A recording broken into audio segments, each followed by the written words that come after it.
untuk Jaya JUJ 2023. Okey. Yang soalan pertama.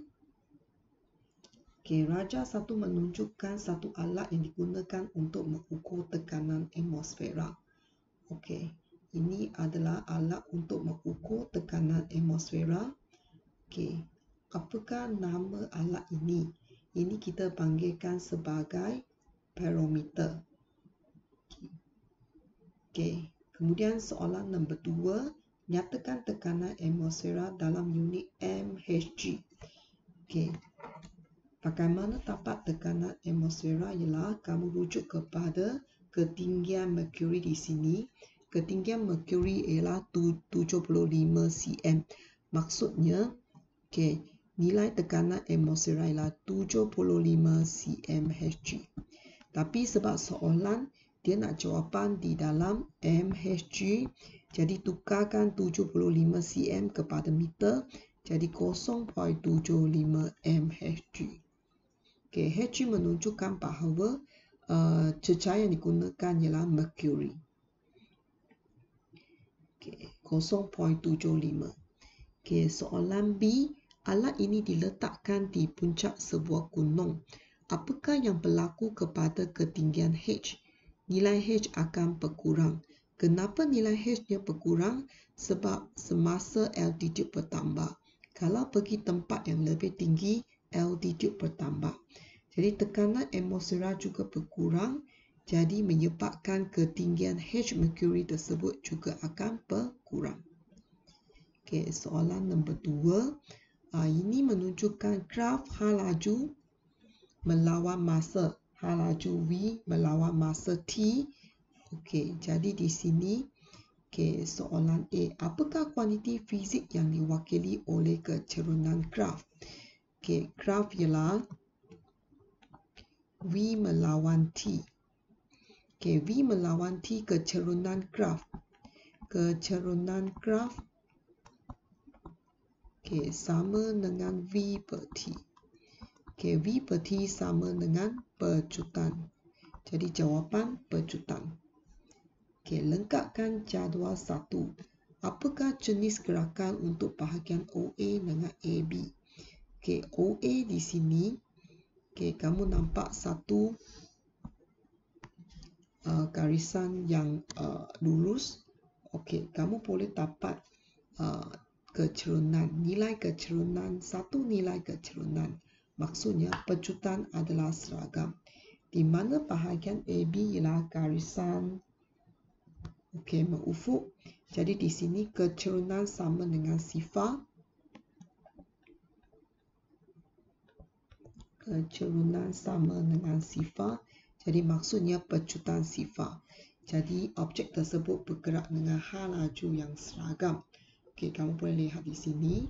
Objek bergerak dari A ke B dengan nilai hal laju seragam iaitu 40 ms-1.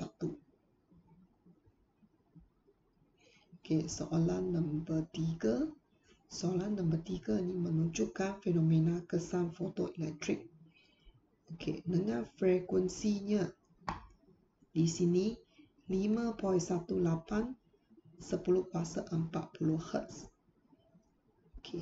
Jadi apakah yang dimasukkan dengan kesan fotoelektrik?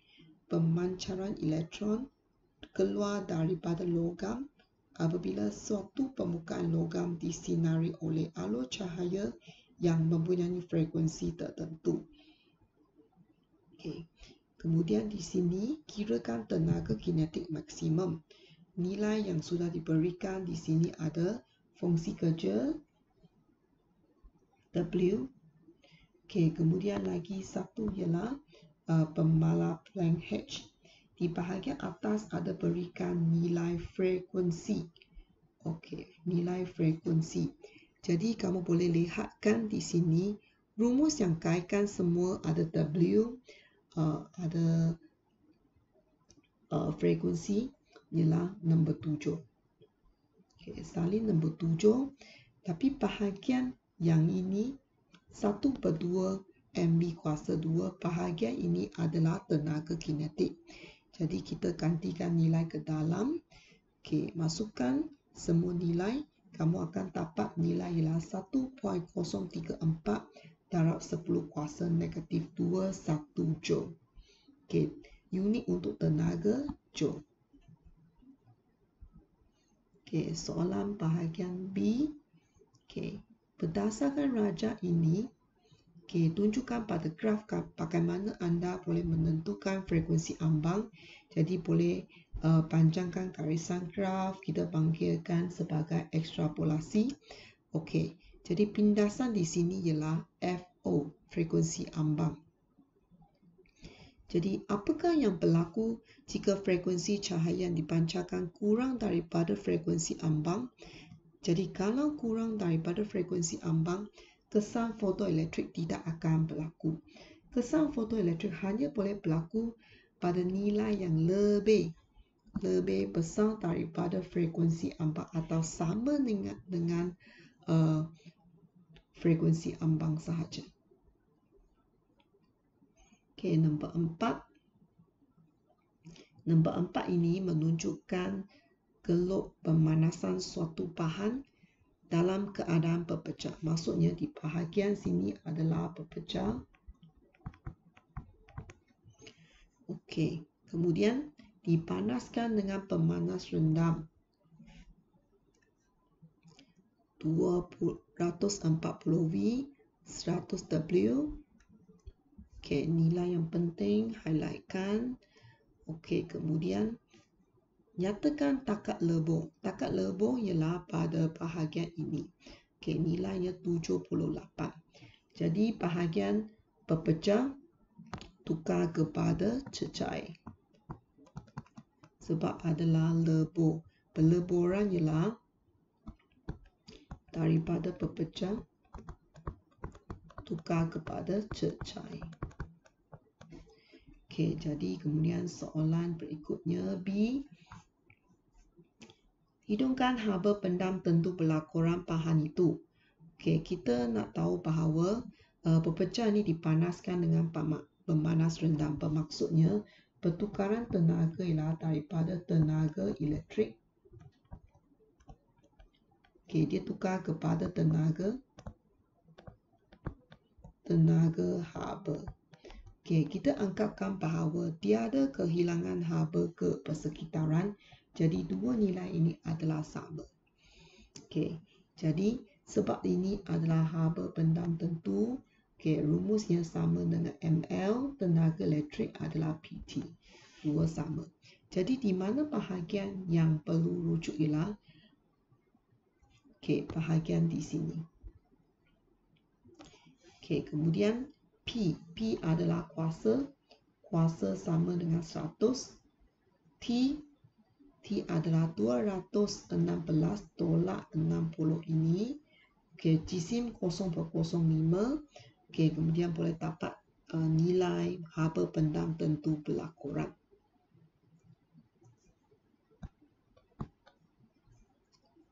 Okey, kemudian soalan bahagian 2.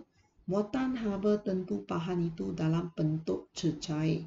Muatan haba tentu dalam bentuk cecair bahagian di sini. Jadi nilai suhu ialah 288 tolak 216. Okey, perubahan suhu 218 tolak 78. Okey, masukkan nilai tersebut ke dalam rumus. Okey, bersama kita angkatkan bahawa tenaga elektrik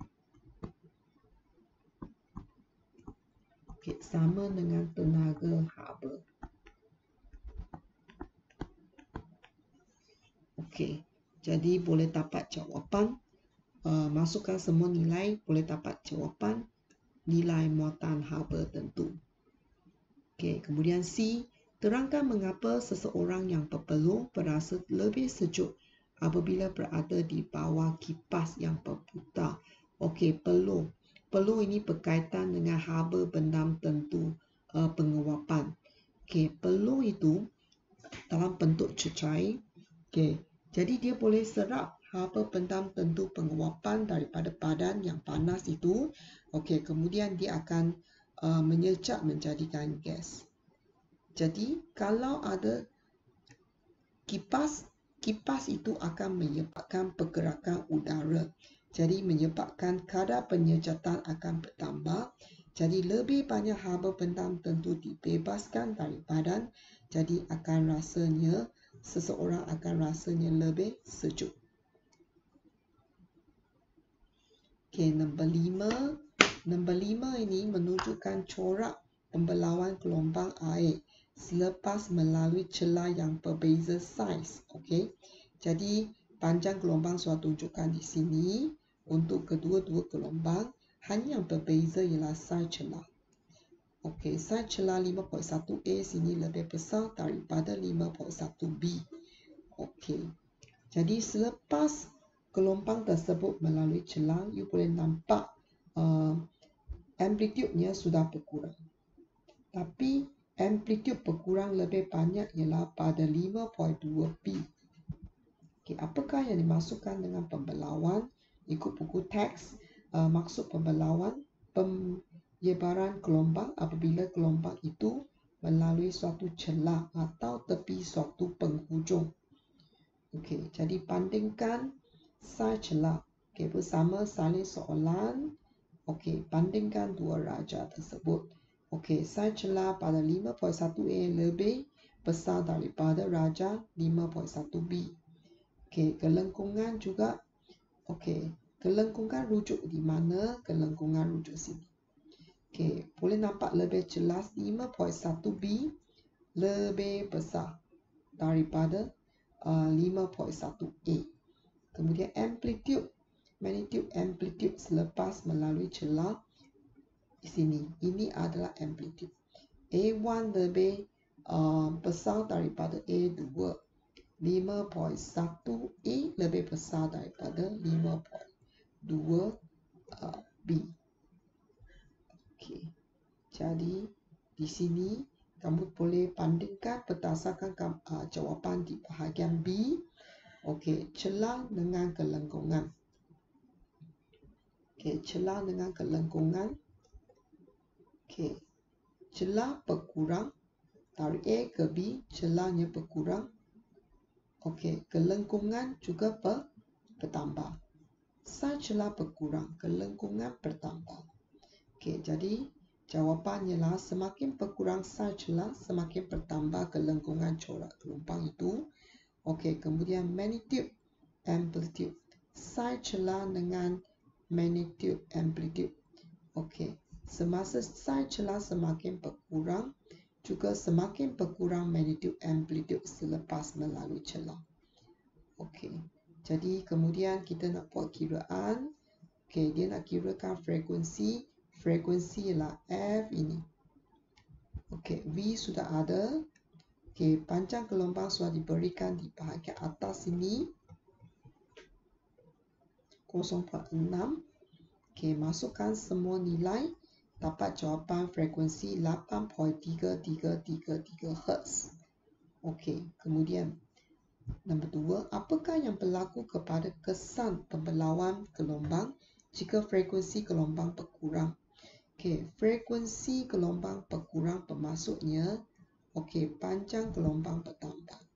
Panjang gelombang bertambah, kesan pembelauan juga lebih ketara. Sebab kesan pembelauan kandung kepada dua faktor. Satu faktor ialah saiz celah. Lagi satu ialah panjang gelombang. Saiz celah semakin berkurang, kesan pembelauan lebih ketara. Tapi kalau panjang gelombang semakin bertambah, kesan pembelauan juga lebih ketara. Jadi maksudnya kalau kamu nak nampak kelengkungan coraknya lebih ketara, kamu kena pilihkan saiz celah yang lebih kecil dan panjang gelombang yang lebih panjang. Kalau kamu nak dapat amplitude gelombang selepas celah itu lebih kecil, kena pilihkan saiz celah yang lebih kecil dan panjang gelombang yang lebih panjang. Soalan nombor 6.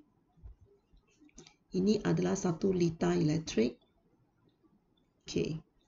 Nyatakan kuantiti fizik yang diukur oleh wattmeter. Okey, iaitu beza keupayaan. Atau kau boleh tuliskan voltan pun betul. Okey, kemudian perhatikan rajah 6.1 dan 6.2. Bandingkan panjang kontaktor. Rujuk rajah di atas boleh nampaklah. Okey, panjang kontaktor 6.2 lebih panjang. Okey, kemudian arusnya di sini pun boleh bandingkan. Kalau panjang lebih panjang, panjang kontaktor lebih panjang, nilai arusnya lebih rendah. Okey, bacaan ammeter ialah arus itu. Bacaan ammeter yang ada tanda A itu, okey, itu rajah 6.1 lebih besar daripada rajah 6.2. Okey, lebih panjang, rintangan lebih tinggi. Jadi rajah 6.2 lebih tinggi. Okey, jadi apakah hubungan di antara panjang dengan arus? Semakin bertambah panjang, semakin berkurang arus. Okey, panjang dengan rintangan, semakin bertambah panjang kontaktor, semakin bertambah rintangan. Okey, soalan D. Okey, ini menunjukkan satu lita yang lengkap. Okey, hidungkan arus dalam lita tersebut. Jadi kalau nak dapatkan kiraan arus, jadi kamu kena dapatkan rintangan berkesan. Jumlah rintangan berkesan dalam lita tersebut. Okey, kita perlu cari rintangan di bahagian PQ ini dulu. Okey, saya tandakan P dan Q supaya kamu boleh nampak di sini apakah nilai rintangan di bahagian ini. Okey, sebab ini adalah lita selari, jadi saya gunakan 1/3 tambah 1/3. Okey, nilai rintangan di sini ialah 1.5 ohm. Jadi jumlah rintangan untuk lita ialah 1.5 tambah 3. Okey, dapat 4.5.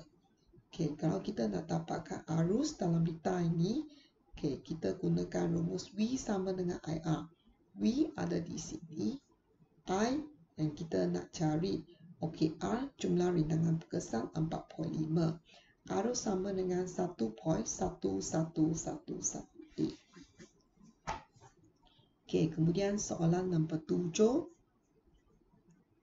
Soalan nombor 7 ini soalan bab kegravitian. Okey, sini okey, namakan daya yang bertindak ke atas satelit. Okey, daya graviti atau daya memusat pun boleh. Okey, kemudian hidungkan jejari orbit. Jejari orbit kami boleh lihat di sini. Jejari orbit kita ambil kira daripada bahagian tengah bumi ini sehingga satelit. Okey, jadi jejari bumi tambah dengan nilai H sama dengan jejari orbit. Okey, ambilkan jejari bumi tambah ketinggian satelit dari permukaan bumi, kamu akan dapat jawapan. Okey, tapi soalan sebab dia tuliskan 680K. K maksudnya 1000. Jadi saya tukarkan semua kepada meter. Okey, jadi dapat 680,000. Okey, kemudian nombor 2, laju linear. Laju linear V sama dengan Gm/R. G pemalar Planck, M jisim bumi, okey, R jejari orbit. Masukkan semua nilai, tekan kalkulator, dapat jawapan. Laju linear rumusnya ms negatif 1. Okey, jadual 2 menunjukkan ciri-ciri 3 buah satelit. Okey, di sini DEF. Jenis satelit Jauh Bergun, bukan Jauh Bergun. Bilangan panel solar juga 10, 6, 10. Okey, kalau nak gunakan bagi satelit komunikasi, okey, jadi jenis satelit yang dipilih ialah satelit Jauh Bergun. Okey, kenapa? Boleh nyatakan mana-mana satu ciri untuk satelit Jauh Bergun. Tempoh orbit sama dengan tempoh putaran bumi. Tempoh orbit sama dengan 24 jam. Berada di kedudukan geografi yang sama atau arah putaran sama dengan arah putaran bumi. Okey, kemudian nombor 2, bilangan panel solar banyak. boleh serap lebih banyak tenaga solar menjadi tenaga elektrik. Okey, pilihan adalah D. Satu peringatan ialah jangan tuliskan nilai. Okey, jangan tuliskan nilai semasa mempertimbangkan satu ciri tersebut. Tuliskan tinggi, rendah, besar, kecil. Okey. Pilihan D. Soalan nombor 8. Ini adalah sebuah motor dengan kecekapan yang rendah. Kamu tengok di sini commutator. Okey, kalau kamu nampak commutator seperti ini, maksudnya ini adalah motor arus terus. Ini adalah motor. Okey, sebab kamu boleh lihat di sini ada sel kering, simbol sel kering di sini. Okey, B. Motor dalam rajak 8.1. Okey. Tenaga yang digunakan 0.48 J. Okey, tenaga yang dipekarkan 0.8 J. Jadi kirakan kecekapan. Rumus yang ada ialah kecekapan sama dengan kuasa output per kuasa input darab 100%. Pun boleh dikira dengan menggunakan tenaga output, tenaga input. Okey. Jadi masukkan semua nilai, kamu akan dapat kecekapan ialah 60%. Okey, kemudian sini ada satu motor perus karbon. Satu lagi ialah di sini kamu perlukan cadangkan ciri bagi aspek berikut supaya dia boleh berputar dengan lebih laju dan tahan lama. Okey, kekuatan magnetnya lebih tinggi. Okey. Sebab ini motor. Okey, sebab kita nak daya bertambah. Daya bertambah baru boleh berputar dengan lebih laju. Okey. Lagi satu ialah bilangan lilitan kekelung. Okey, daya bertambah. Okey, kekuatan medan magnet lebih tinggi. Okey, sebab bilangan lilitan kekelung lebih banyak. Jadi, arus mengalir juga lebih besar. Jadi, boleh menghasilkan kekuatan medan magnet lebih tinggi. Dan akhirnya, kita dapat daya yang lebih tinggi. Okey, kehadiran perus karbon tiada. Okey, kalau tanpa perus karbon, tak ada geseran, tiada percikan api.